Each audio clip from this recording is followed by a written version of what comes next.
En el marco de la reforma educativa, la comunidad del libro interactivo lleva a ustedes el foro educativo Aprendizajes Clave para la Educación Integral, organizado por la Secretaría de Educación Pública y la Secretaría de Educación del Gobierno del Estado de México. Fíjense que cuando llegué a la SEP en febrero de 2016, me llamó muchísimo la atención y varias personas me hicieron notar que no teníamos una página, un portal donde estuvieran todos nuestros planes y programas de estudios. Y me pareció que era importantísimo que tuviéramos un lugar que se actualice permanentemente, donde poder encontrar toda la información acerca de los programas de estudio, los distintos niveles educativos y en los distintos campos. En este caso estamos en formación académica.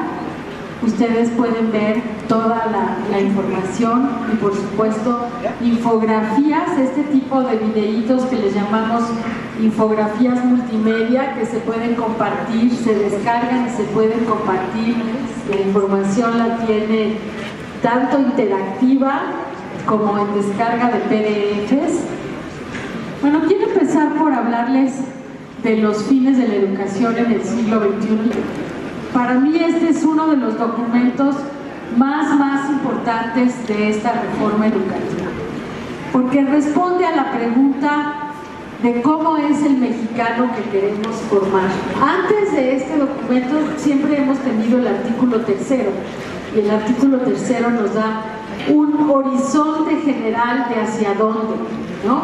Pero está escrito con el lenguaje usual de la Constitución, y lo que necesitábamos era un documento más en el lenguaje educativo que nos permita responder a esta pregunta y que nos dé un único rumbo, una brújula para todos los que trabajamos en el sistema educativo. Entonces, ¿cómo es el mexicano que queremos formar? Pues lo que queremos es darle las oportunidades a todos los niños, a todas las niñas, no importa cuál es su origen, no importa cuál es su contexto, cuál es su condición social. De lo que se trata es que puedan llegar a desarrollar su potencial al máximo y además estén listos para afrontar los retos del siglo XXI, que sabemos que esta sociedad le ha puesto al sistema educativo y a las escuelas unos retos muy grandes de transformación para poder realmente formar chicos, chicas que se incorporen al mundo de hoy. Entonces, los fines de la educación se ven como esta tabla. Cada renglón es un ámbito en el que se decidió que los chicos deberían formarse desde que entran a preescolar hasta que salen de la educación media superior, que hoy es obligatoria. México tiene ya 15 grados de educación obligatoria. Se entra a los 3 años, se egresa a los 18 y para cada uno de los renglones tiene una rúbrica, tiene una expresión, un rasgo de lo que esperamos que los chicos logren. Las columnas son: la primera es preescolar, la segunda es primaria, la tercera es secundaria, que coincide con el egreso de la educación básica, y la última es la educación media superior. Hasta antes de este documento solo contábamos con un perfil de egreso de la educación básica. Nunca habíamos tenido un perfil de egreso de la educación preescolar, ni de la educación primaria, ni tampoco de la educación media superior. Este final hasta acá de la educación obligatoria, que coincide con la educación media superior, nos permite que todos los subsistemas de media superior coincidan con un perfil de egreso. Y además están articulados, porque ustedes pueden ver que no es que se hayan escogido rasgos específicos para cada uno de los niveles, son los mismos ámbitos en los cuales hay que desarrollarse a lo largo de 15 grados. Bueno, los fines de la educación se le está dando la mayor difusión. Ustedes recibieron en sus escuelas ese conjunto de pósters, son 12 pósters, cada uno, en ese caso el que tienen ahí enfrente es Saber Expresarse, tiene los 4 niveles educativos y el rasgo al que estamos aspirando en cada nivel educativo. Después está la revista para los alumnos y cada una de las páginas de la revista corresponde con los pósters, y también se trata de que los chicos tengan una versión de los fines. La mayoría lo van a ver en los pósters en sus escuelas, pero los chicos de sexto de primaria, los de tercero de secundaria, los de primer semestre de educación media superior y primer semestre de educación normal también van a recibir esta revista. Bueno, uno de los cambios más importantes entre el 592 y este nuevo currículo es precisamente su estructura. Pues estos son los 3 componentes en los que se organiza el currículo. Es que los 3 componentes son igualmente importantes. Siempre le estamos dando más peso a la formación académica y se nos olvida el desarrollo personal y social de los chicos, que es muy, muy, muy importante. La educación socioemocional resalta dentro de ese componente como una de las mayores novedades que está planteando el sistema educativo mexicano, y la autonomía curricular también, porque ahí es donde vamos a poder atender necesidades específicas de nuestros alumnos y donde también como maestros nos vamos a poder desarrollar ofreciendo nuevas habilidades que todos como maestros tenemos y que queremos también sacar dentro de este espacio innovativo que nos ofrece hoy el currículo. Este es el mapa curricular. El círculo se desdobla en un mapa como ya conocemos y ahí podemos ver cómo está la secuencia de las asignaturas, etc. Vamos a pasar a la próxima. Una de las cosas que para mí fue más interesante en mi regreso a la SEP en 2016, al platicar con muchísimos docentes en la consulta pública, fue que muchos nos dijeron que les parecía que el 592 era un documento difícil, era un documento que tenía muchas categorías analíticas que les costaba trabajo focalizar su tarea de enseñanza en el aula. Entonces, nosotros tomamos la decisión de mantener el enfoque competencial. Quiere decir, los contenidos que aprendemos en la escuela, ser capaces de aplicarlos en la acción fuera del contexto escolar. En ese sentido, las competencias son una referencia, pero sobre todo son el punto de llegada, o sea, de lo que se aprende en la escuela, la posibilidad de luego ir y ponerlo en práctica en el ámbito externo a la escuela. Por ejemplo, la comprensión lectora, de poco nos sirve comprender textos escolares si luego salimos y una vez que tenemos un pie fuera de la escuela, ya no podemos comprender lo que leemos, ¿no? O si aprendemos proporciones en la asignatura de matemáticas en los distintos niveles, pero luego ya no somos capaces de entender las razones y las proporciones en un artículo de periódico, por ejemplo. Es muy importante que las competencias se entiendan no a partir de lo que los chicos son capaces de hacer dentro de la escuela, sino de lo que van a ser capaces de hacer fuera de la escuela. Entonces, estos rectángulos que ustedes ven ahí arriba y que alcanzan a leer, lenguaje y comunicación, pensamiento matemático, exploración del mundo natural y social, etcétera, son los 11 ámbitos que formaban nuestra carta de los fines. Son cada uno de los renglones, está determinado por esos ámbitos. Esos son los ámbitos competenciales, esas son las competencias que queremos desarrollar en los alumnos. Por eso me gusta mucho este esquema de la trenza. Es una mezcla, o sea, si tomamos como 3 mechones, ¿no? El mechón de los conocimientos, el de las habilidades y el de las actitudes y valores, y los trenzamos.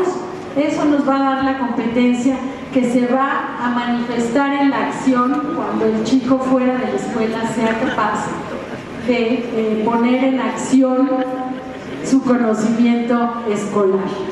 Pero eso no quiere decir que los maestros tengan que estar preocupados por cada una de las competencias. Tienen que estar preocupados por los conocimientos, las habilidades, las actitudes y valores a desarrollar en los chicos. Pero ¿qué es lo que podemos hacer con cada uno de esos hilos que forman el mechón?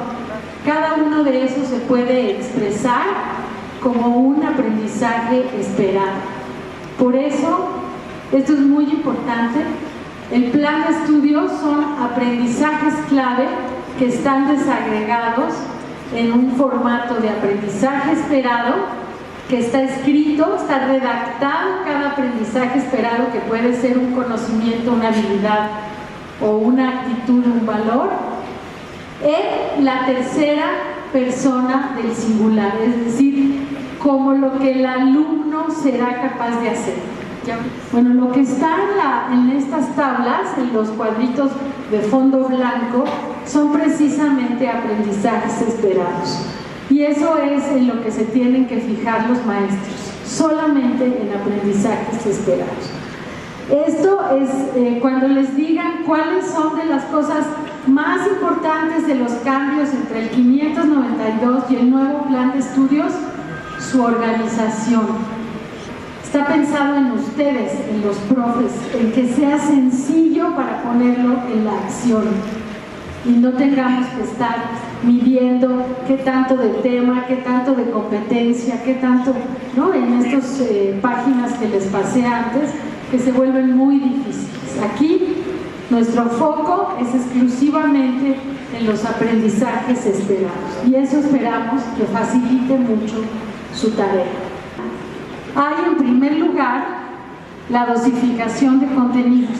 Todo programa de estudios tiene 2 columnas al principio, se llaman organizadores curriculares. Todos tienen las mismas 2 columnas en los mismos colores y obviamente van variando de una asignatura o un área a otra, pues porque el contenido es distinto. Y esto está ahora en los aprendizajes clave, porque no se pueden comparar peras con manzanas. Aquí solo tenemos aprendizajes esperados, y en el 592 teníamos muchísimos otros elementos. Entonces decidimos poner una página al final de cada asignatura o área que le llamamos evolución curricular, donde en la primera columna dice qué veníamos haciendo, qué teníamos que seguir haciendo y qué hay que cimentarlo, ¿no? Hay que darle más fuerza.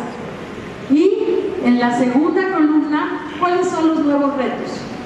¿Dónde están cosas que cambiaron o contenidos que desaparecieron, nuevos contenidos, nuevos retos? Los planes de estudio y los currículos son evoluciones, ¿no? En las cuales muchos contenidos se mantienen, otros no necesariamente. Pero aquí este currículo lo deja muy explícito con esta información.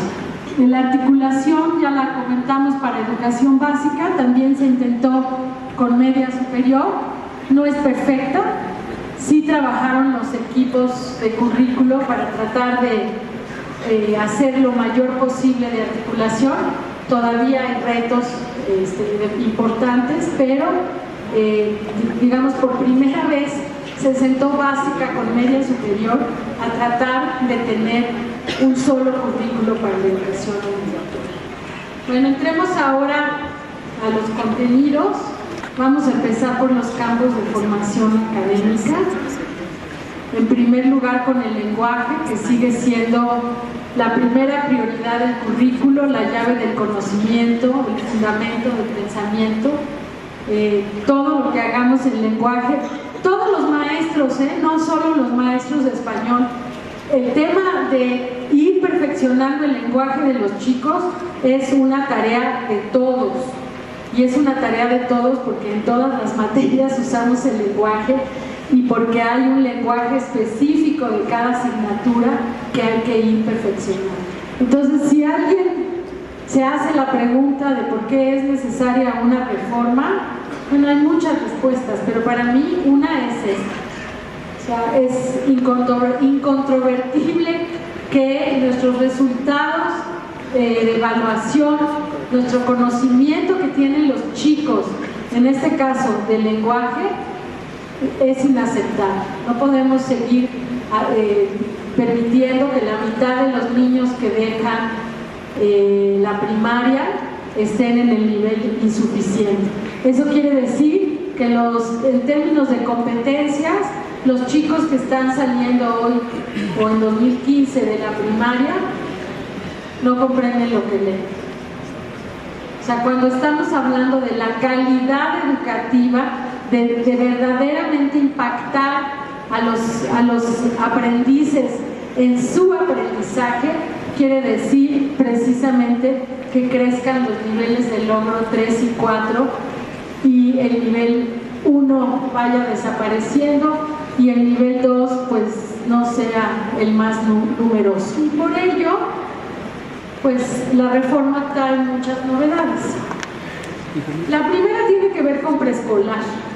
Nadie está planteando que en preescolar se vaya a aprender a leer y escribir en el sentido de dominar el código, pero sí es muy importante que los chicos de preescolar tengan la posibilidad de una mayor cercanía, de una mucho más intensa relación con el lenguaje. A través de oír a los adultos contar historias, hablar en voz alta. Hay muchos niños de preescolar que en su casa escasamente les hablan, que tienen un acceso a, digamos, a un habla diaria muy básica, muy pobre, que la escuela tiene que compensar. Y por lo mismo decimos que deben leer por sí mismos, que es lo que están haciendo estos chiquitos, que por cierto son del Estado de México, y estos niños están leyendo, no porque conozcan el alfabeto, porque toman el libro correctamente, porque fijan su mirada en las imágenes, distinguen entre lo que es una imagen y lo que es la letra, y pasan las páginas y ellos van compartiendo una historia. Esto que parece muy sencillo es una habilidad súper importante a desarrollar. Hay una diferencia enorme entre llegar a la primaria con una habilidad como esta y llegar a la primaria sin haber conocido nunca un libro. Acuérdense que uno de los principios pedagógicos es modelar el aprendizaje. Queremos que nuestros alumnos hagan cosas, hagámoslas nosotros como maestros, leamos en voz alta, queremos que sean respetuosos, seamos respetuosos con ellos, etc. El modelaje se vuelve muy importante. Permitámosles hablar, permitámosles construir sus ideas oralmente y que también puedan no solo hablar con los adultos, también hablar con sus pares, que puedan hablar acerca de sus lecturas. Y hay una cosa fantástica, si no lo han hecho, los invito a que los hagan, es algo maravilloso, que es empezar a escribir con los niños de tercero de preescolar, pero a través del dictado. Los niños de tercero de preescolar ya tienen una capacidad narrativa de hilar historias, de contar cosas, y lo más interesante es cuando ellos le dictan a su maestra y van viendo cómo la maestra plasma eso en una cosa que ellos saben que son letras, que todavía no pueden leer, pero que lo que está escribiendo esa maestra es la historia del niño o la niña a la que le está dictando. Y en ese sentido empiezan a escribir con mucha fuerza. Esto se vuelve de verdad una actividad muy, muy importante, que es muy formativa para los niños, muy divertida también, y que les da una formación muy importante hacia adelante. Entonces ahora, a partir de agosto, los niños van a recibir 2 libros, uno literario y otro informativo. Los libros son distintos. Cada niño va a recibir, en esta semana están en México y seguramente del Estado de México, hay gente allá en la capital, en un gran evento donde se están seleccionando estos libros para preescolar. Hay un libro informativo y un libro literario distinto para cada chiquito, de manera tal que vamos a tener en primer grado 15 títulos literarios y 15 informativos, 30 en total. En segundo 20 y 20, 40 en total. Y en tercero 25 y 25. Eso genera un acervo de 120 títulos, 60 literarios y 60 informativos. No es la tarea solo del maestro de primero o del maestro de segundo. Todos en el Consejo Técnico Escolar, y ahora en la fase intensiva se va a trabajar en esto, hay que escoger a los profesores más aptos, con más capacidad, con más conocimiento para enseñar en primero y segundo. Esta cosa de que castigamos a alguien que lo ponemos en primero, etcétera, etcétera, verdaderamente hay que reconsiderarlo con mucha seriedad, porque los niños que no aprenden a leer en el primer ciclo son los que llenan después este pie que les enseñé antes, esta gráfica de pastel de Planea, son los que llenan el nivel 1. O trabajamos todos para revertirlo y asumimos todos la responsabilidad de implicarnos en eso, o vamos a seguir cargando, pues no vamos a conseguir lo que dijimos en un principio de los fines de la educación. No le vamos a dar esa oportunidad a todos los niños que desarrollen su potencial al máximo. Después vienen las matemáticas. Las matemáticas no estamos mejor, en realidad estamos peor en el caso de Planea. Tenemos 2 de cada 3 niños que dejan la primaria que escasamente suman y restan. Escasamente, si acaso. Es gravísimo. Sí es muy importante que consigamos que los niños tengan un dominio distinto de las matemáticas. Miren, los que están saliendo en el nivel 1, en tercero de secundaria, son los que van a abandonar el nivel medio superior, no van a poder con el nivel medio superior, y ya no hay tantos empleos manuales para la gente que deja la escuela con ese nivel de conocimiento.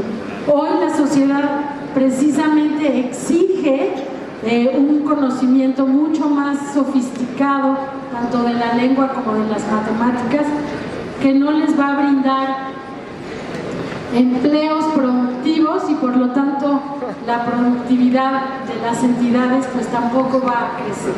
Sí es muy importante que consigamos que los niños tengan un dominio distinto de las matemáticas. Miren, los que están saliendo en el nivel 1, en tercero de secundaria, son los que van a abandonar el nivel medio superior, no van a poder con el nivel medio superior, y ya no hay tantos empleos manuales para la gente que deja la escuela con ese nivel de conocimiento. Hoy la sociedad precisamente exige un conocimiento mucho más sofisticado, tanto de la lengua como de las matemáticas, que no les va a brindar empleos productivos, y por lo tanto la productividad de las entidades pues tampoco va a crecer. Bueno, yo les diría que lo primero que hay que hacer es desterrar la idea falsa de que solo unas cuantas personas pueden aprender matemáticas. Hoy las neurociencias nos dicen que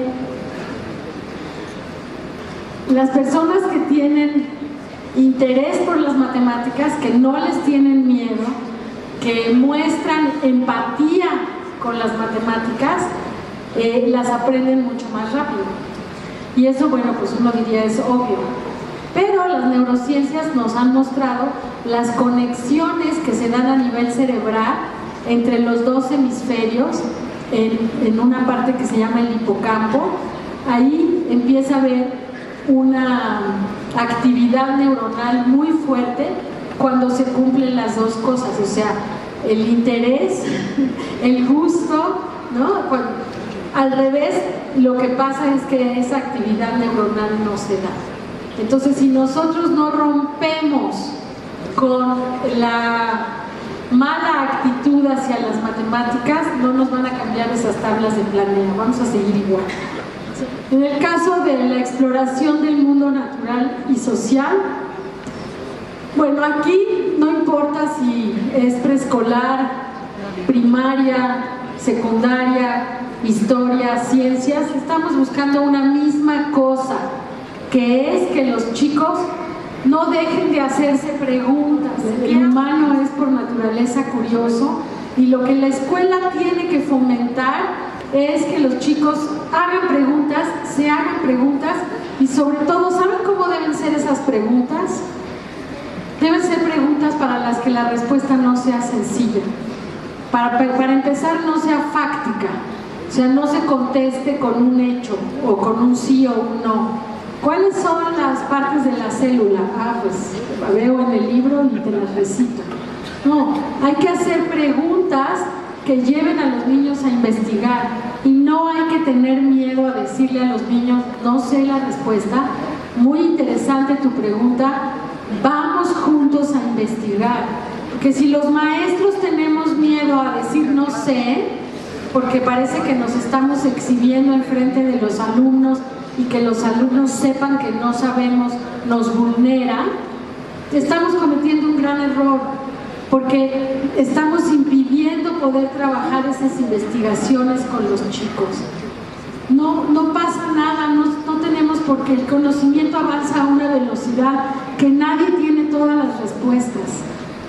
Entonces, los niños se hacen preguntas, se hacen buenas preguntas, esas preguntas que no se sabe fácilmente cómo se responden, y entonces buscamos las respuestas con ellos. Particularmente en historia hemos desarrollado lo que se llaman unas unidades de construcción del aprendizaje, UCAS, porque en historia siempre es difícil hacer una reducción de contenidos para poder profundizar. Pues siempre nos acusan de que nos comimos alguna parte de la historia nacional o mundial y se vuelve muy difícil. Pero en los programas de estudio aparecen 2 UCAS por grado.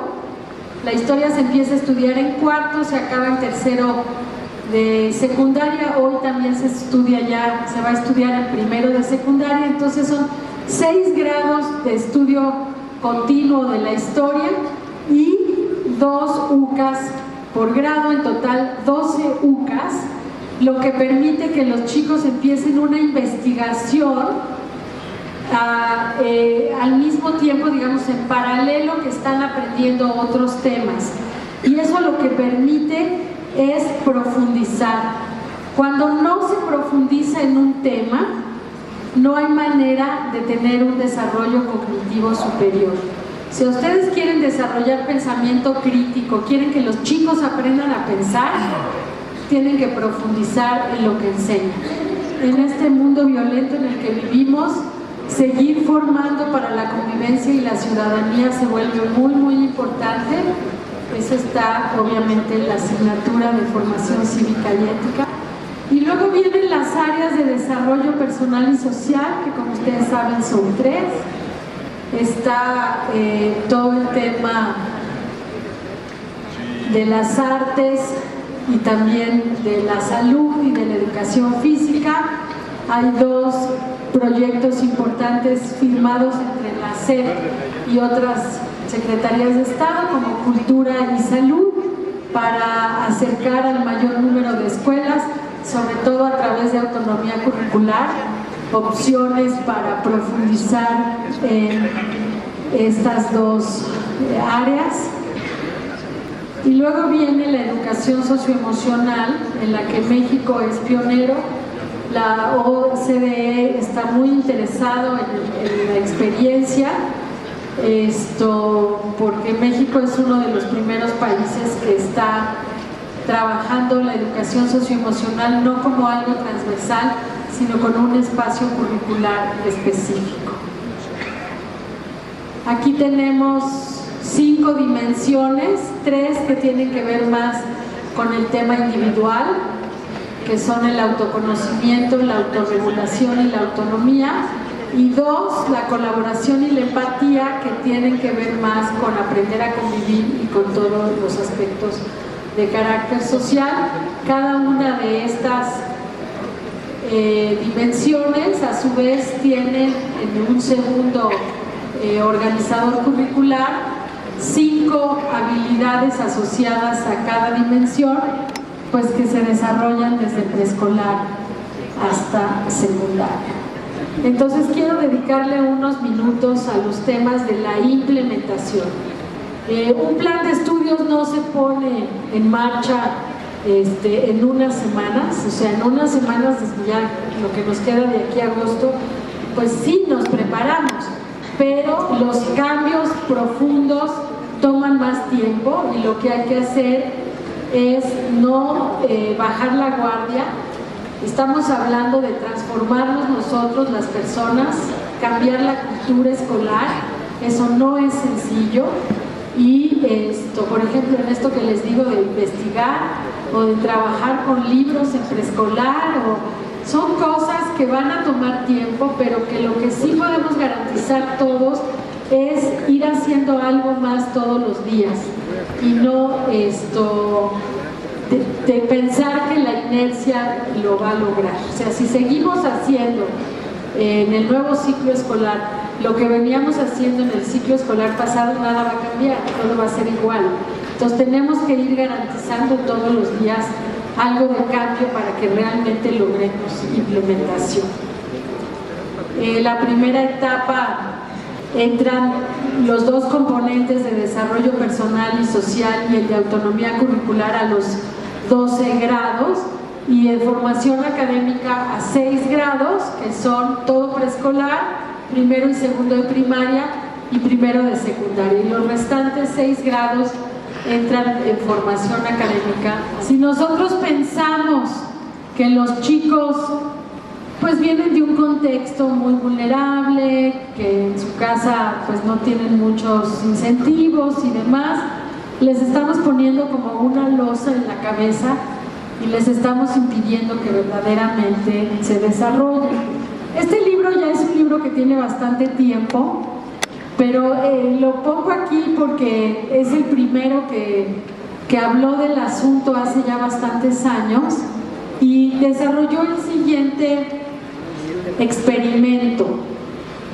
En una escuela de California, la directora le dijo a los maestros que como un 20% de los alumnos les hicieron una prueba diagnóstica, eran sobresalientes, ¿no? La realidad es que todos los niños eran estaban más o menos igual, no tenían ninguno, era especialmente destacado, pero así marcaron al azar algunos que dijeron estos son, claramente mintiéndole a los profesores, pero les dijeron estos son chicos destacados. Y lo que pasó es que la actitud de los maestros hacia esos chicos fue muy distinta, porque al final del día, al final del ciclo escolar, cuando se les volvió a hacer la prueba, salieron mucho más destacados. ¿Por qué? Pues porque se les dio una atención especial, generando altas expectativas para su desempeño.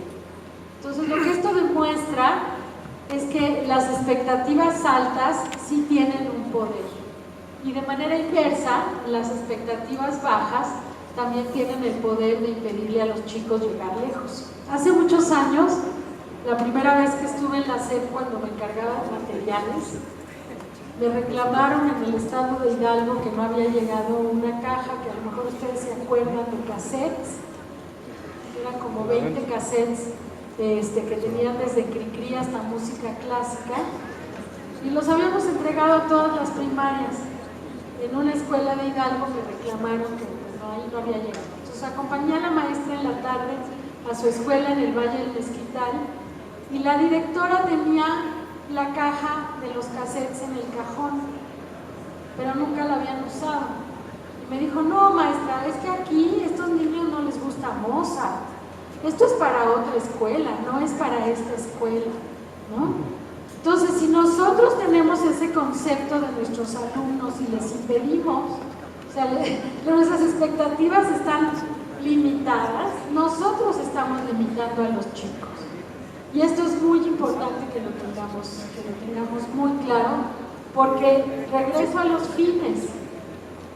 Los fines de la educación dicen que les debemos dar a todos los alumnos, a todos, independientemente de cuál sea su origen o su contexto, la oportunidad de llegar lo más lejos que puedan llegar para desarrollar su potencial. Entonces, las expectativas se vuelven muy importantes.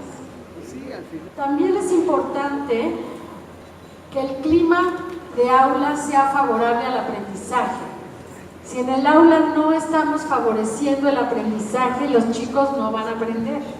Y yo no sé, pero todos hemos entrado a aulas en las que los niños están haciendo cualquier cosa menos aprender, ¿no? Y nosotros como maestros somos responsables de generar esos ambientes de aprendizaje para que los chicos aprendan. Y también generar muchas oportunidades. O sea, si les damos una dieta a los alumnos siempre igual, siempre repetitiva, no ven oportunidades distintas, no todas las personas aprendemos igual, entonces necesitamos una riqueza de oportunidades diversas, a veces más manuales, a veces más de lectura, de salir a campo, que esa riqueza de oportunidades se note.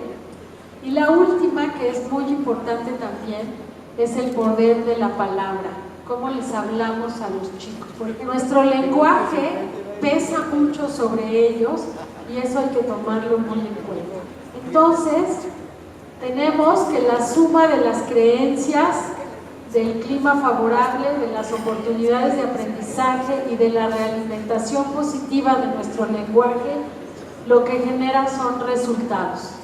Y entonces las altas expectativas han de tomar en consideración todos estos aspectos para que los chicos realmente lleguen lejos. Y bueno, pues con esto termino. Por mi parte es todo. Muchas gracias.